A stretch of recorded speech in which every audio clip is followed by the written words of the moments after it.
আনসারকে দিয়ে যে খেলা শুরু হইল তাতে বোঝা যায় পতিত সরকারের সেনাপতিরা এখনো সবল এবং সক্রিয়। এই আনসার কাণ্ড একটা কিন্তু ওয়েক আপ কল প্রফেসর ইউনূসের সরকারের জন্য। সরকারের সব স্তরে হাসিনার লোকজনদের না বাইর করে দিলে এই অনিশ্চয়তা এবং স্থবিরতা কাটবে না। আমি এটা ক্রমাগত বলে আসতেছি, সুপ্পু থেকে শুরু করে হাসিনার নিয়োগ দেওয়া ব্যক্তিদের বাইর করে না দেওয়ার ফল আমরা পাচ্ছি এবং পাইতে থাকবো। এর আগে শীর্ষ আদালতের মাধ্যমে কু করার চেষ্টা হয়েছিল, আগামীতে এই ধরনের চক্রান্ত চলতেই থাকবে। কেউ যদি মনে করে থাকেন পরাজিত ফ্যাসিস্টরা এবং তাদের প্রভু ভারত সবকিছু মেনে নিয়ে বসে থাকবে, তাইলে কিন্তু বোকার স্বর্গে বাস করিচ্ছেন। ওদের ফেলে যাওয়া জঞ্জালগুলো সমূলে সাফ করেন। ছাত্ররা আনসার কাণ্ড ব্যর্থ করে দিচ্ছে, কিন্তু ছাত্রদের ডাকতে হবে কেন? পুলিশ আছে না, বিজিবি আছে না, আর্মি আছে না? ছাত্ররা কি ছাত্রলীগ না মাস্তান যে এরা এই শেষ পিটাবে সবাইকে আর সবাই ঠান্ডা থাকবে? এটা কোনো প্রসেস হইল? আনসার অনেক আগে থেকে প্রস্তুতি নিতেছে, আমরা সবাই জানি। আর স্বরাষ্ট্র উপদেষ্টা লেজ মলতেছে বসে বসে। ওই যে দেখেন স্বরাষ্ট্র উপদেষ্টা মালদারে দেখেন কেমনে কথা কয়। 3 উপদেষ্টা এবং অন্যান্য যারা সহকর্মী সবার সাথে আলোচনা করে আমরা একটা সিদ্ধান্ত উপনীত হয়েছি, এখন থেকে রেস্ট প্রথা থাকবে না আনসারে। আর অন্যান্য যে তাদের দাবি দাওয়াগুলি আছে ওই জন্য একটা কমিটি করে দেওয়া হচ্ছে। এই কমিটি পর্যালোচনা করে আমাদের কাছে পাঠিয়ে এবং তা আমরা আন্তঃমন্ত্রণালয়ে বসে একটা সিদ্ধান্ত নেব। এটি আপনাদের কাছে আপনার এই মেসেজটা সবাইকে পৌঁছায় দেন। রেস প্রথাটা এটা একটু ব্যাখ্যা করলে ভালো হয়। রেস প্রথাটা হচ্ছে আমাদের নিয়ম নীতিমালা নিয়োগ বিধিমালা অনুযায়ী ওনারা 3 বছর চাকরি করার পরে 6 মাস যাবৎ ওনারা রেস্টে থাকে। এরপরে ওনারা আবার অঙ্গীভূত হয় 6 মাস পরে। এই 6 মাস ওনাদের জীবন জীবিকাটা একটু দুর্দশার মধ্যে থাকে, সেই জন্য ওনাদের মূল সমস্যাটা ওই জায়গায়। এই জন্য আমরা সবাই মিলে একটা একমত পোষণ করি যে এই প্রথাটা যেন বাতিল করা হয় নিয়োগ বিধিমালা থেকে। সেটা আমরা কিভাবে বাতিল করা হবে সেই প্রক্রিয়াটার মাধ্যমে আমরা এটাকে রেগুলার জব হিসাবে কিভাবে করা যায় সেটা আমরা দেখেছেন কথা কিতে পারে কাঁপিচ্ছে। হ্যাঁ, কাঁপিচ্ছে কেমন করে? আমি শিওর ডরাই প্যান্ট ভিজাই ফেলছে। এরা কোন আক্কেলে স্বরাষ্ট্র উপদেষ্টা বানাইছে? শোনা যায় এরা নাকি বিএনপির রিকমেন্ডেশনে করা হয়েছে, সত্য মিথ্যা জানি না। ওই নাকি কেউ গেলেই তাকে কয় যান বিএনপি করেন বিএনপি করেন, এটা নাকি কয় ওই বিএনপির প্রতি কৃতজ্ঞতায়। যাই হোক, সত্য মিথ্যা তো জানি না। আবার অনেকে আমার কাছে উষ্মা প্রকাশ করেছে যে আমি কেন ওরে 111 কইছি, ওই নাকি ররে ফাটায় ফেলবে একেবারে, কারণ বিডিআর বিদ্রোহ নিয়ে ইন্ডিয়ারে ধরবে, ও ঠাইসা ধরবে। আপনাদের কি মনে হয় ইন্ডিয়ার সামনে দাঁড়ানোর হিম্মত রাখে? সব অপদার্থ উপদেষ্টা নিয়ে চলতেছে। আর এক উপদেষ্টা তৌহিদ সাহেব, উনি মায়ের বাচ্চা হবে তাই ছুটি নিয়ে নাকি আমেরিকা গেছে। এটা রক্তাক্ত বিপ্লবের পরে এই হইতেছে উপদেষ্টার অবস্থা। সাজেশন কইছে যে সমস্ত মামলা দেওয়া হইতেছে তার নাকি প্রথম পর্যায়ে পার হইতে পারবে না। তো এর দায় কার বলেন? আপনারাই বলেন। স্বরাষ্ট্র আর আইন উপদেষ্টার তো নাকি? যাই হোক, আসিফ নজরুল্লাহ এটা ব্যাখ্যা দিছে, কিন্তু এটা নিয়ে পরে আলাপ করবো। আজকে অন্য বিশাল প্রচুর আলাপ আছে, সেই জন্য আজকে এটা ধরিচ্ছি না। তো যে অভিযোগে মামলাগুলো দেওয়া হয়েছে তার বেশিরভাগ ক্ষেত্রে তো হাস্যকর। যেভাবে গ্রেপ্তার হচ্ছে অতি নাটকীয়, আর যেভাবে আদালতে তোলা হচ্ছে তার দায়িত্ব জ্ঞানহীন। আপনি যদি কোনো একজনকে অভিযুক্ত করে আদালতেই তোলেন, তারে মাইরা বিসি ফাটায় তো দিতে পারেন না, তাই না? আপনি শুরু করলেন ডিম মারা দিয়া, এটা মানা যায়। কিন্তু এখন আপনি এমন মাইর দিলেন যে বিসি ফাইটে যাবে। মাহমুদুর রহমানের উপরে কুষ্টিয়া আদালত প্রাঙ্গণে হামলা আর কালামানিকের বিসি ফাটায় দেওয়া কোনভাবে আলাদা?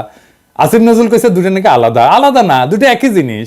অগ্রজ সাংবাদিক মাহমুদুর রহমান সাহেব, উনাকে আদালতে কি নির্মম ভাবে রক্তাক্ত করা হয়েছিল, তখন আপনারা সবাই কি প্রশংসা করেছিলেন? আপনাদের টিভিতে কি এই নিউজটা দেখাতে পেরেছিলেন? বিএনপির আইনজীবীরা এই কাজ করতেছেন কলে, এটা সবাই কইতেছে। নিজের বিবেককে প্রশ্ন করেন কাজটা ঠিক করতেছেন কিনা। মানিকের বিসি ফাটাইলে পাবলিকে খুশি হবে। আমার তো মনে হচ্ছে যে পাবলিক খুশি করার মিশনে নামিছেন উপদেষ্টারা। একজন গ্রেপ্তারকৃত অভিযুক্তকে যদি নিরাপত্তা দিতে না পারেন, তাহলে ক্যান্টনমেন্টের মধ্যে আদালত বসান। ক্যান্টনমেন্ট ছাড়া তো এখন আপনাদের কোনো গতি নাই। কিছু হইলে ক্যান্টনমেন্ট, কিছু হইলে আর্মি, তো যান ক্যান্টনমেন্টের মধ্যে যে আদালত বসান, ওইখানে নিরাপত্তা দিতে পারবেন। তো মানিকের উপরে হামলার জবাব কিন্তু প্রফেসর ইউনূসকেই দিতে হবে। আজ হোক কাল হোক, এক সময় দিতে হবে।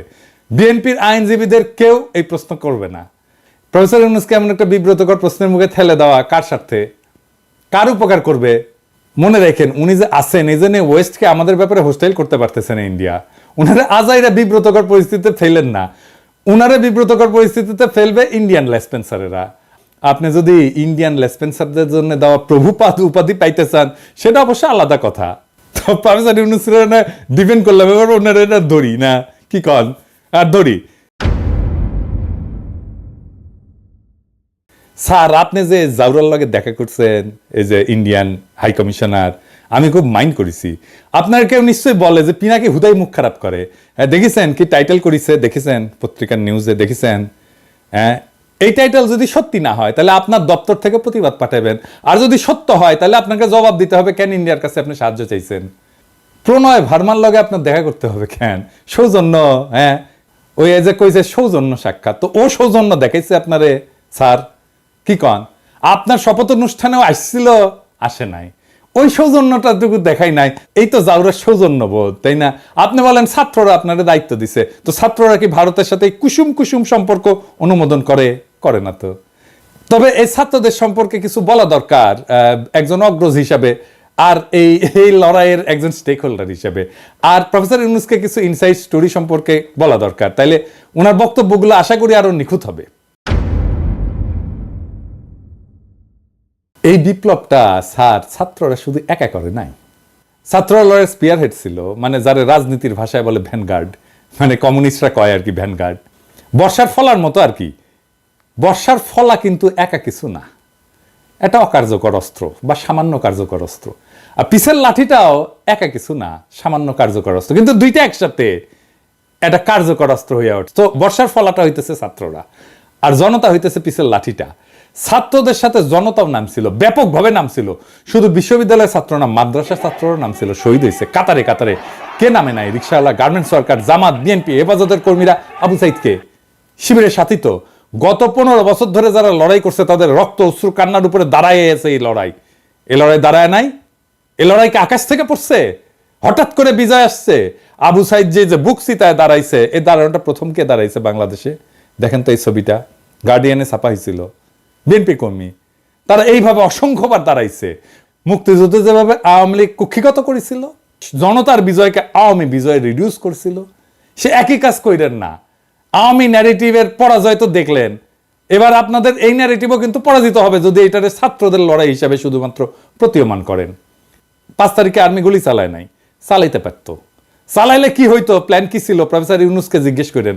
আমি ওনারে একটা কাজ করতে রিকোয়েস্ট করছিলাম, স্যার তো জানেন আপনি, যাতে আর্মির গুলি করা ঠেকানো যায়। উনি কাজটা করছিলেন, আপনাকে ধন্যবাদ। ওনার কাজটা সূত্র ধইরা আমার একজন বড় ভাই যিনি জাতিসংঘে কাজ করতেন, তিনি জাতিসংঘে কিছু গুরুত্বপূর্ণ ভূমিকা রাখছিলেন। জাতিসংঘের মহাসচিবের ক্ষেত্রে একটা ক্রুশিয়াল ভূমিকা ছিল। আমি প্রফেসর ইউনূসকে জানাইছিলাম যে এত কিছুর পরেও যদি আর্মি গুলি করে তাইলে প্ল্যান বি কি? আর্মির সাবেক জেনারেলরা আর্মি কনভয়ের সামনে দাঁড়াইতো। কারা কারা দাঁড়াইতো আমি আজকে নাম কইলাম না। হাসিনা যদি টিকা যাইতো তাইলে প্ল্যান সি ছিল। লড়াই এমন জায়গায় পৌঁছাইছিল যে আমরা সশস্ত্র লড়াই করলেও জিতে আসতে পারতাম, আর আমরা সেটা করতামও, আন্তর্জাতিক শক্তির সাহায্য নিয়ে করতাম, আগাইছিলামও, আর বেশি না কই। এইবার আমি একটা খুব খারাপ একটা সেন্সিটিভ প্রশ্ন করি, স্যার আপনারাও করি, ছাত্রদেরকেও করি, কিছু মনে কইরেন না প্রফেসর ইউনূস এবং ছাত্ররা। এই যে কয়েকশো পুলিশ মারা গেল, মাইরা যে টাঙ্গায় রাখা হলো, কে করছে? ছাত্ররা। আপনারা এটার ওনারশিপ নেবেন? নেবেন না তো। থানা আক্রমণ হইল একের পর এক, এমন কোন থানা নাই বাদ গেছে। পুলিশ যে আতঙ্কে পলাইলো, কে মাইরা টাঙ্গায় রাখছিল? কে? ছাত্র ভাই আপনারা রাখছিলেন? হ্যাঁ, কে করলো এটা নিশ্চয়ই বুঝতে পারতেছেন। এই বিপ্লবী সহিংসতা কোনো র্যান্ডম ঘটনা না, আর এইগুলো ছাত্ররা করেও নাই। কিন্তু এই বিপ্লবী সহিংসতার একটা ডিসাইসিভ রোল ছিল। হাসিনা না পড়লে পুলিশের পরে আমলাদের সিরিয়াল ছিল। হ্যাঁ আমি জানি, বাইচা গেছেন আপনারা। ওই যে সব সুন্দরী সব অপসরীরই একটা দুর্গন্ধযুক্ত গুজ্জদার থাকে, সেরকম এইরকম বিপ্লবের একটা বিপ্লবী সহিংসতা থাকে যেটা কেউ ওন করে না, কিন্তু ওই বিপ্লবী সহিংসতাটা দরকার। সেই জন্য আপনি বিপ্লবের পুরা গল্প কোনোদিন পাইবেন না, কারণ এই কথাটা কেউ বলবে না যে আমি এটা করেছি, কেউ বলবে না, কেউ স্বীকার করবে না, কিন্তু এটা হয়েছে। যাই হোক, তাই সবাইরা বাদ দিয়ে একটা গ্রুপকে মহিয়ান করে তোরা কৌশলকে বাদ দিতে অনুরোধ করি। তরুণ ছাত্র নেতা এবং উপদেষ্টা পরিষদের জন্য সামনে কিন্তু বিপদ আছে। বিপদটা কি আমি একটু বলি, খুইলা বলি। ছাত্ররা একটা শক্তি, সত্য, কিন্তু ছাত্র নেতারা ডিসপোজেবল। ডিসপোজেবল কথাটা শুনে আবার মাইন্ড করেন না। ছাত্র নেতাদের শক্তি অতি ক্ষণস্থায়ী। আমিও ছাত্র নেতা ছিলাম, আমিও ঠিক 90-এর অভ্যুত্থানের নেতা ছিলাম। হাজার হাজার ছাত্রকে ডাক দিলে এক কাতারে আনতাম। এখন ওই ছাত্রদের আনতে পারবো না, কারণ তারাও ছাত্র নাই, আমিও নাই। ওদের সবার সংসার হয়েছে, রাজশাহী মেডিকেল কলেজে গেলে হ্যাঁ সাবেক ছাত্র পরে পরিচিতি পাইছে, পিনাকি ভট্টাচার্য হয়েছে, সেই জন্য হয়তো আসবে অনেকেই। কিন্তু আমি যদি আজকার পিনাকি না হইতাম কেউ আসতো না। ছাত্রনেতার তার যে কনস্টিটিউয়েন্সি সেটাতে খুব অল্প সময় থাকে, খুবই অল্প সময় থাকে। ওই যে জায়মান অক্সিজেন বলে কথা আছে না, সামান্য সময় থাকে, ওই রকম জায়মান তার শক্তিটা। এই যে 90-এর অভ্যুত্থানের অগ্রপথিক ছাত্র নেতারা, এই যে দেখেছেন ওনারা কোথায়। এই যে বিচিত্রার প্রচ্ছদ প্রতিবেদন হয়েছিল, আমাদের সময় বিচিত্রার প্রচ্ছদ প্রতিবেদন হওয়া মানে বিশাল বিশাল ব্যাপার। বিচিত্রার প্রচ্ছদ প্রতিবেদন হয়েছিল, ওনাদের ছবি দেয়া, ওনারা কোথায়? কোথাও নাই। অথচ উনাদের কথায় তখন দেশ চলতো। এরশাদের পতনের পরে বাংলাদেশের ছাত্র নেতাদের মধ্যে 4 খলিফার চাইতে বড় ছাত্র নেতা আসে নাই। ওনাদের গত 40 বছরে কোনো বেল ছিল রাজনীতিতে? ছিল না। এখন আজকার ছাত্র নেতারা ডাকলে হাজার হাজার ছাত্র আসে। ঠিক 5 বছর পরে ওই ছাত্র ইউনিভার্সিটি থেকে বেড়ে গেলে সেই একই বাগানে আসবে নতুন কুড়ি। শুধু সেই সেদিনের মালি থাকবে না, ছাত্র রাজনীতি কফি হাউসের সেই আড্ডা, বুঝছাও, এটা থাকে না। বারবার ছাত্রদের সামনে আয় না, জনতাকে যে সামনের কাতার থেকে পিছে ঠেলে দেওয়া হইতেছে, তার সবচেয়ে বড় ভিকটিম হবে ছাত্ররাই, ছাত্র নেতারাই। তারা শক্তিহীন হইয়া পড়বে। রাজপথে ছাত্র জনতার বিপ্লবী ঐক্য হাসিনাকে পরাস্ত করছে, শুধু ছাত্ররা করে নাই। ক্ষমতা জিনিসটাকে আজকের ক্ষমতাবানদেরকে বুঝতে হবে খুব খেয়াল করে, কারণ এটা না বুঝলে আপনি ক্ষমতাকে ম্যানেজ করতে পারবেন না। কারণ ক্ষমতা খুব ডেঞ্জারাস জিনিস। আমি আপনাদেরকে বিপ্লবের একটা এক্সাম্পল দিয়ে দেখাই। ক্ষমতা কিভাবে বিপ্লবকে ধ্বংস করে দিতে পারে। রুশ বিপ্লব টেকেছিল, টেকে নাই। এত বড় সফল বিপ্লব টেকে নাই কেন জানেন? কারণ লেনিন নিজে ক্ষমতাকে কিভাবে ডিল করবেন, জনতার সাথে কিভাবে পুনঃসম্পর্ক স্থাপন করবেন, জনতাকে দিয়ে কিভাবে বিপ্লবকে ওন করাবেন, সেটা বুঝতে পারে নাই লেনিনের মতো প্রখর রাজনৈতিক মেধার লোক। ক্ষমতা এসে বিপুলভাবে অজনপ্রিয় হয়েছেন লেনিন আর তার নিজের দল মাত্র কয়েক মাসের মধ্যে। এটার সাথে বাংলাদেশের আগস্ট বিপ্লবের মিলটা ধরাই দেব, মজা পেবেন। রাশিয়া বিপ্লব হইল, লেনিন ক্ষমতা নিলেন, তারপর একটা নির্বাচন দিলেন কয়েক মাসের মধ্যে এবং গোহারা হারলেন। বিরোধী দল পেল 40% ভোট আর সে পেল মাত্র 25% ভোট। তারপর পার্লামেন্টে রেড আর্মি পাঠায় ওদেরকে পার্লামেন্ট ছাড়া করলেন। এটা হচ্ছে লেনিনের কেরামতি। সফল বিপ্লব করলো যেই দল ক্ষমতায়, তারপরে গোহারা হারলো। আর ওই হারার পরেই Soviet union one party state হয়ে ওঠে ধীরে ধীরে।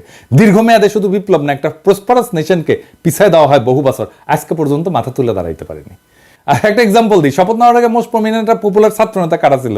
আসিফ আর নাহিদ তো, তাই না? এখন মোস্ট প্রমিনেন্ট পপুলার ছাত্র নেতা কে? সার্জিস আর আফনাজ আব্দুল্লাহ। কেন বুঝলেন তো? কারণ ওটা ক্ষমতার বাইরে। ক্ষমতা জনগণের সাথে নেতার দূরত্ব তৈরি করে সব সময়। ক্ষমতাবানকে জনগণ পছন্দ করে না, ক্ষমতা জনগণকে দূরে সরায় দেয়। লেনিনের মতো প্রখর রাজনৈতিক মেধা এই ক্ষমতাকে ম্যানেজ করতে পারে নাই। দুইটা দেশ পারছিল কিন্তু বিপ্লবের পরে ক্ষমতা আর জনতার মধ্যে মেলবন্ধন করতে, কিউবা আর ইরান। সেই জন্যই দুই দেশে এখনো বিপ্লব টিকে আছে। আর এই অরাজনৈতিক এনজিও দুর্বল বুইরাদের ক্যাবিনেট পারলে ভালো, কিন্তু প্রফেসর ইউনূস তো খমিনেও না লেনিনও না। এখনই প্রফেসর ইউনূসের সরকারকে অনেকে এনজিওগ্রাম সরকার বলে। ওই যে হার্টের এনজিওগ্রাম না, ওই এনজিও মানে নন গভর্নমেন্ট অর্গানাইজেশন, আর গ্রামীণের গ্রাম মিলে এনজিওগ্রাম সরকার। হ্যাঁ বুঝছেন স্যার, আপনার সরকারকে এনজিওগ্রাম সরকার বলে। বুড়াদের লাগে এনজিওগ্রাম। এটা নতুন তরুণ বাংলাদেশ করতে পারবে না। আপনার ক্যাবিনেটের 2জন তরুণ ছাত্রকে নিয়েছেন, আমি প্রথম দিন এটা অ্যাপ্রিসিয়েট করছি বলছি যে এটা ভালো কাজ হয়েছে। আপনি সবাই নেন তরুণ, সবাই সব উপদেষ্টারা তরুণ নেন, এই যে ছাত্রদের নেন, কোনো অসুবিধা নাই তো, আমরা সাপোর্ট করব। ওরা খুব ভালো পারবে চালাইতে। এর আগে ব্রিগেডিয়ার স্বাগত কইছিলেন না আওয়ামী লীগকে দল গুছাইতে, আজকে আসিফ নজরুল পিছে মুজিবের ছবি নিয়ে কইলেন আওয়ামী লীগ ঐতিহ্যবাহী দল, তার সংগঠন করার অধিকার আছে। ব্যক্তিগতভাবে আমি মনে করি কোনো রাজনৈতিক দলকে নিষিদ্ধ করার পক্ষে আমি না। আওয়ামী লীগ বাংলাদেশের স্বাধীনতা সংগ্রামে নেতৃত্ব প্রদানকারী দল। বিভিন্ন গণতান্ত্রিক সংগ্রামে এই দলটার অবদান ছিল। গত 15 বছর তারা যা করেছে সেটা তাদের ঐতিহ্যের সাথে যায় না। মানে বুঝছেন তো, এই এনজিওগ্রাম সরকারের কাম হইতেছে আওয়ামী লীগকে সাফসুতরা কইরা আবার মানুষের সামনে পরিবেশন করা। আসিফ নজরুলকে জিজ্ঞেস করেন, জার্মানিতে হিটলারের দল কি রাজনীতি করতে পারে? আওয়ামী লীগ কি ফ্যাসিস্ট দল না? আসিফ নজরুলকে জবাব দিতে হবে যে হ্যাঁ বা না বলতে হবে। জয়তে বললে চলবে না, যদি কিন্তু ইত্যাদি ইত্যাদি বললে চলবে না। কোন অথরিটিতে আসিফ নজরুল বলে যে আওয়ামী লীগের রাজনীতি করার অধিকার আছে?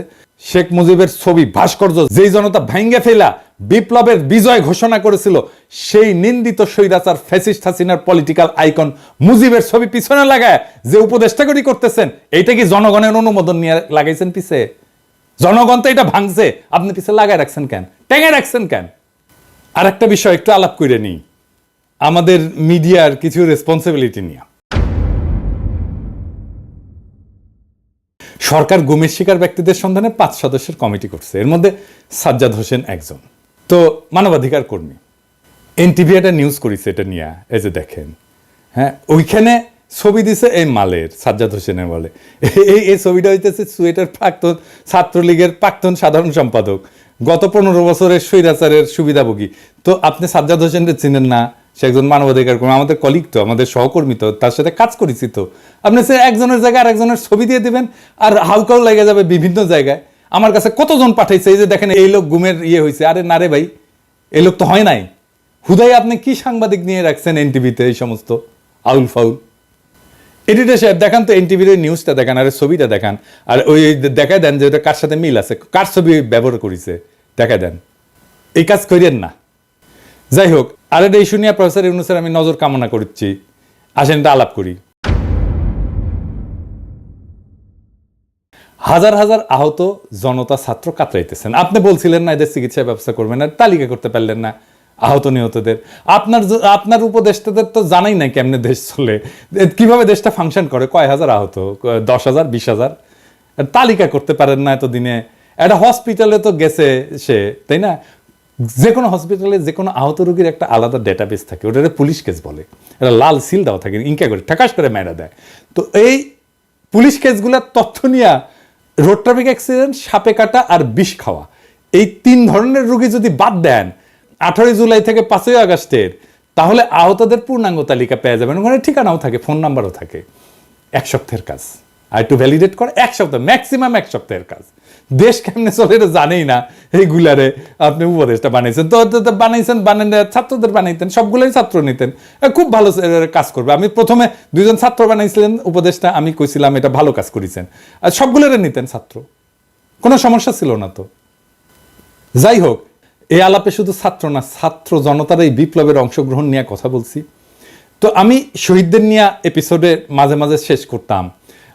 আজকে আমি যারা নিয়ে কথা বলবো সে শহীদ কিনা জানি না, কিন্তু এই আন্দোলনে সে একজন নিখোঁজ ব্যক্তি। আসেন তারে নিয়ে একটু কথা বলি। ইয়াসিন আরাফাত একজন দরিদ্র শ্রমিক, রাজধানীর ঢাকার কুড়িল এলাকায় ইঞ্জিন মেকানিক হিসেবে কাজ করতেন। একই এলাকায় ফুচকা বিক্রি করতেন বাবা আবুল কালাম। গত 18 জুলাই বিকেল ইয়াসিন আরাফাত বাবাকে ফোন দিয়ে বলে, বাবা আমি খুব বিপদে আছি। এরপর ফোনের লাইন কেটে যায়। ওই ঘটনার 1 মাস পার হলেও ছেলের সন্ধান পাননি আবুল কালাম। সন্তানের খোঁজে বিভিন্ন জায়গায় ঘুরে বেড়াচ্ছেন। অন্যদিকে নিখোঁজ থাকার পর অনেকে ফিরতে শুরু করেছেন পরিবারের কাছে, কিন্তু ইয়াসিন আরাফাত ফেরেনি। কেউ তার খোঁজ নেয়নি, কেউ ফেসবুকে লেখেনি, তাকে নিয়ে কোনো পত্রিকা স্টোরি করেনি। করবে কেন? সে তো আর এলিট না, নিতান্তই সাধারণ শ্রমিক, যারা কোনো প্রতিদানের আশা ছাড়াই লড়াইয়ের মাঠে নেমেছিল। কোনো কোটা না, কোনো চাকরির ন্যায্যতা না, নিতান্তই সে হাসিনার নির্মম শাসনের বিরুদ্ধে, ছাত্রদের উপরে চলা নির্মম ফ্যাসিস্টের আক্রমণে বিক্ষুব্ধ হয়ে পথে নেমেছিল।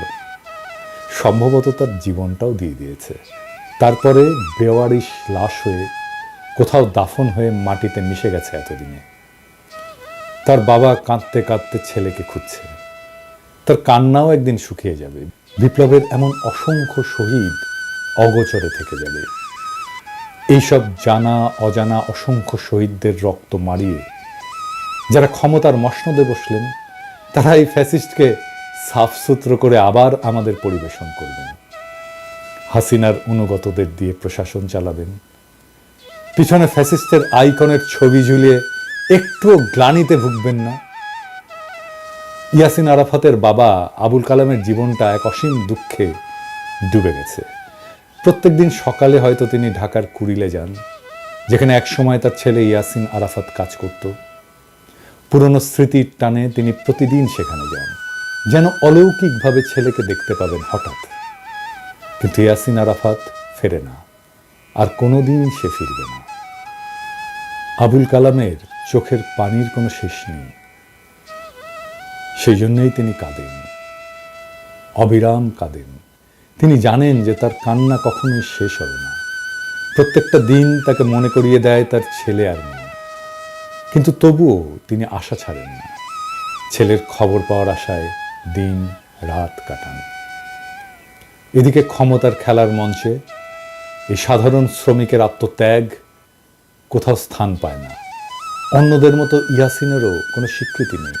তার জীবনটা যেন একটা নিষ্ফল স্বপ্নের মতো। তার বাবা আবুল কালাম নিজের চোখের জল দিয়ে সেই স্বপ্নকে কবর দিয়ে যাচ্ছেন প্রত্যেক দিন। কিন্তু এই নিঃশব্দ কান্নার মধ্যেও আরেকটি আগামী বিপ্লবের বীজ রোপিত হয়েছে। ইয়াসিন আরাফাতের রক্তের ফোঁটাগুলো সেই বীজের জন্যে জল হয়ে থাকবে। হয়তো একদিন, অনেক অনেক দিন পর, এই রক্তের রঙে রঙিন হয়ে, এই রক্তের রঙে রঙিন হবে নতুন একটা ভোর। ইয়াসিনের মতো অজানা শহীদদের রক্তেই ফুটে উঠবে সেই ভোর, যা সত্যিকার স্বাধীনতার আলোকে আলোকিত। ততদিন পর্যন্ত আবুল কালামের চোখে থাকা আশা হয়তো ম্লান হবে না, কারণ তার ছেলের আত্মত্যাগ সেই দিনের বিপ্লবীরা ঠিকই স্মরণ করবে। যে বিপ্লব এক এলিটের হাত থেকে আর এক এলিটের হাতে ক্ষমতা হস্তান্তর করবে না। এভাবেই অগণিত শহীদের আত্মত্যাগ একদিন ইতিহাসের পাতা জুড়ে লেখা হবে। আর তখনই হয়তো আবুল কালামের চোখের জল একটু থামবে এবং তিনি জানবেন যে তার ছেলে কোনো অচেনা ইতিহাসে হারিয়ে যায়নি, বরং সেই ইতিহাসের অংশ হয়ে বেঁচে আছে। ইনকিলাব জিন্দাবাদ।